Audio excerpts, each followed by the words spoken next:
What's up, everybody? All right, today we got the other side all connected up, and I found the bolt that I lost. Got the power wire going over the starter, and yes, I'm going to zip tie this up a little bit. It is bolted to the oil pan as it's supposed to be, but we cranked on her today, so she was cranking. I got the transmission in, got the flywheel bolted up, got the torque converter bolts bolted up. Show all that, bam, that's all bolted. I had to deal with my neutral safety switch, so that was a little wonky, and I need some bolts to bolt to the transmission. But other than that, got the O2 sensors in and plugged up. That's hanging down. That's like for the reverse light, so I'm gonna have to do a little research so I can make my reverse light work. But other than that, she cranked up today, boys. So didn't start, but cranked nonetheless.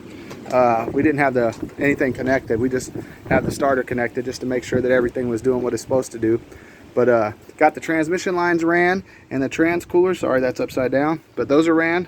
Also got my little crossover bolted, put in there. But other than that, I'm waiting on a belt. I had to order the belt because they don't have it at any of the parts stores. But so then I'll have a belt. It's just a belt that's shorter, so it'll work on all this. But other than that, she's ready to rock and roll, fellas. So I put all the spark plugs in. I got to put the wires on, and then those will be connected. And then I got the power wires extended, as I was stating in the last one. I'm about to loom those and finish those up so they look nice. But like I said, everything else, and I got some loom for this. I know everybody's been talking shit about my wiring mess over here, but I had to figure out which wires went to what. And there's still a couple wires that I need to cut out because I have this one going to the alternator straight over. So anyway, right now she's an NA beast. She's about to come out here NA on y'all ass. Anyway, I'm just playing.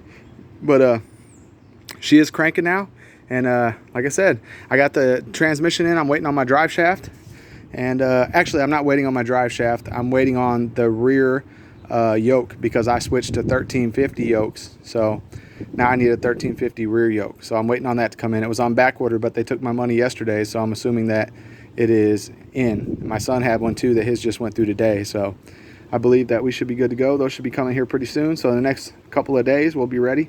Another thing I see, you can see that the trans cooler is just sitting up in there. I'm gonna use those little radiator straps and stick it through the radiator and just attach it to the radiator. So I have a little extra length. That's why it looks a little long.